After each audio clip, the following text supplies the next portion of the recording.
तो आखिर सीएसके का इतना बुरा हाल क्यों हुआ, इसके पीछे कारण क्या है? देखिए, सबसे बड़ा गलती ये है सीएसके का मैनेजमेंट। जो सीएसके का मैनेजमेंट है ना भाई, वो बहुत बड़ा गलती किया इस मेगा ऑक्शन में, बहुत बड़ा गलती किया।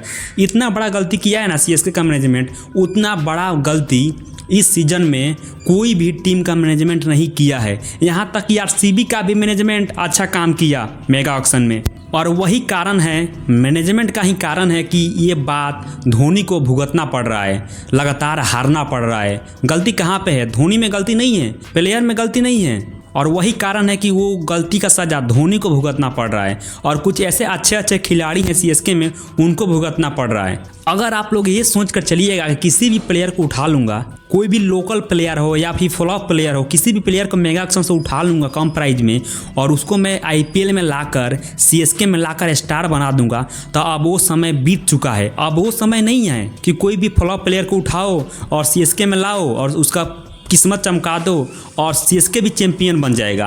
वो बहुत पहले का ये सीज़न ख़त्म हो चुका है। अब नए नए युवाओं का सीज़न चल रहा है। हार्ड हिटर चाहिए, धुरंधर बल्लेबाज चाहिए, आपको तेज तड़ाक बॉलर चाहिए, दिमाग से खेले, जो सूझबूझ कर खेले। वैसा कोई प्लेयर सीएसके का मैनेजमेंट ने इस मेगा ऑक्शन में नहीं खरीदा। यही कारण है कि सीएसके का टीम लगातार हार रहा है।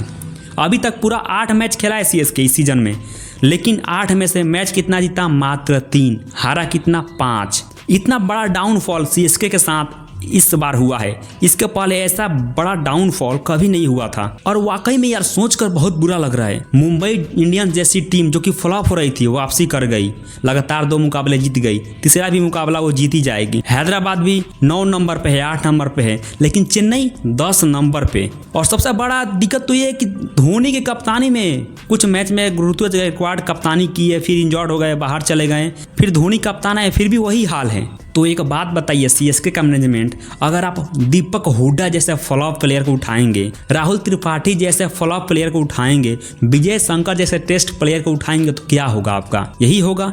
हाँ, मेगा ऑक्शन में ऐसा होता है कि चलो एक फ्लॉप प्लेयर है लेकिन उसमें काबिलियत है, एक प्लेयर को उठा लेते हैं, यहाँ तक कि सही है। लेकिन आप सारे फ्लॉप प्लेयर को उठा लो जो कि अगला टीम उसे छोड़ रहा है, आप उसको उठा रहे हैं, वो भी लगातार सारे वैसे ही प्लेयर उठा रहे हैं जो कि फ्लॉप आ रहे हैं, जिनका परफॉर्म करना नामुमकिन है। सारे उसी प्लेयर को आप उठाइएगा तो क्या होगा? अब सब कोई अजिंक्य रहाणे और अंबती रायडू तो नहीं बन जाएगा, ये तो कन्फर्म है भाई। वो अंबती रायडू को सीएसके उठाया था, फ्लॉप थे लेकिन उठाया था, वो काम किए, 2-4 साल पहले काम किए।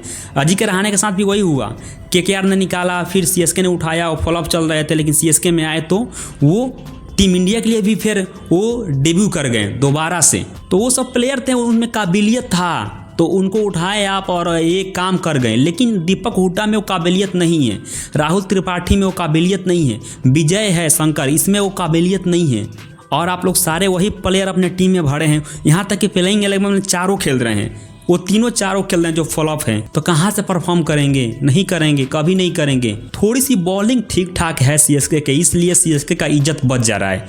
लेकिन अगर 180, 170 का इनको अगर टारगेट मिल जाए सीएसके को चेस करने के लिए, तो ये नहीं कर पाएंगे। 170 बता रहा हूँ, 170 इनसे नहीं हो पाएगा, ये लिख कर दे रहा हूँ। और 8-10 साल पहले का मैं बता रहा हूँ, आज 5 साल पहले से सीएसके ने अभी तक 180 रन चेस नहीं किया है। अगर किसी मैच में कोई टीम ने आगे खेलते हुए 180 रन बना दिया, तो समझ जाओ कि सीएसके वो नहीं चेस कर पाएगा, हार जाएगा। क्योंकि 8 साल से लगातार यही चला आ रहा है, 180 प्लस रन सीएसके आज तक ना चेस किया है, इन 7-8 साल में ना कर पाएगा।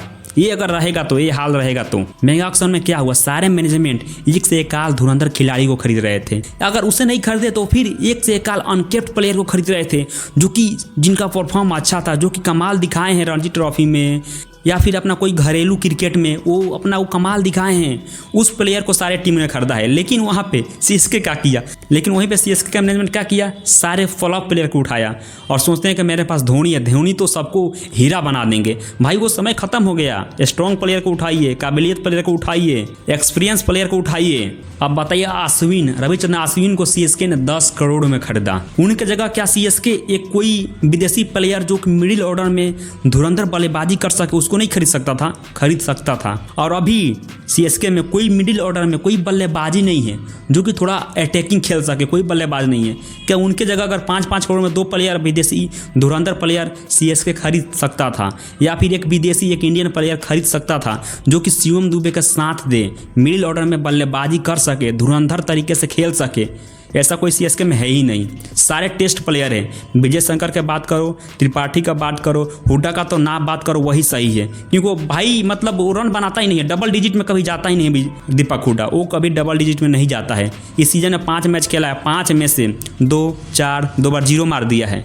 तो ये हाल है सीएसके का, यही चल रहा है और चलता रहेगा।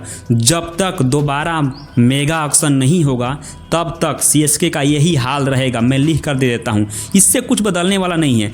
तब तक 3 साल सीएसके को इसी टीम के साथ खेलना है। अब इसमें आप बनाओ या बिगाड़ो। और अब हालात तो देख ही रहे हैं सीएसके का क्या हालात है, वही हालात 3 साल लगातार चलता रहेगा। यहाँ पे क्या हुआ, ऋतुराज गायकवाड़ टीम से इस सीज़न से बाहर हो गए हैं, तो सीएसके के पास एक चांस था कि कोई अच्छा प्लेयर को उनकी जगह पर लाया जाए जो कि इंडियन हो, ओपनिंग कर सके, काबिलियत हो।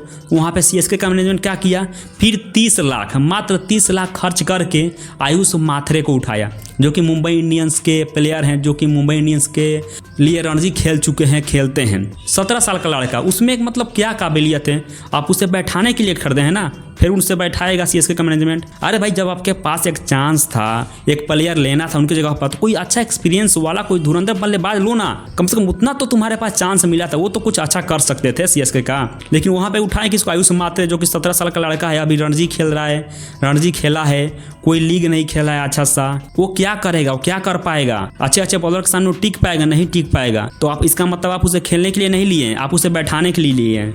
आप 2 साल 3 साल 4 साल उसे बैठाइएगा। तो ये रणनीति जो सीएसके का है ना, ये थोड़ा रणनीति सही नहीं है। उनके पास बहुत सारे ऑप्शन थे। यहाँ पे पृथ्वी शॉ थे, पृथ्वी शॉ को ले लिया होता। अब यहाँ पे पृथ्वी शॉ को ना लेकर या फिर कोई और बल्लेबाज को ना लेकर आयुष माथरे को सीएसके का टीम ने लिया है, क्या सोच कर लिया है? या फिर उसे उन्हें बैठाएगा, कोई मतलब नहीं है टीम सीएसके जीते या हारे, तो उन्हें बैठा कर रखेगा। या फिर दूसरा ऑप्शन ये है कि पैसा बचाने के लिए किया होगा, क्योंकि पृथ्वी शॉ का उनका बेस प्राइज ही 2 करोड़ था, तो शायद 2 करोड़ से कम में तो आते नहीं, और ये 30 लाख में ये आयुष माथरे मिल गए। चलो कोई ना, लड़का अच्छा है, खेले या बैठे मतलब उसका तो वापसी तो हो गया।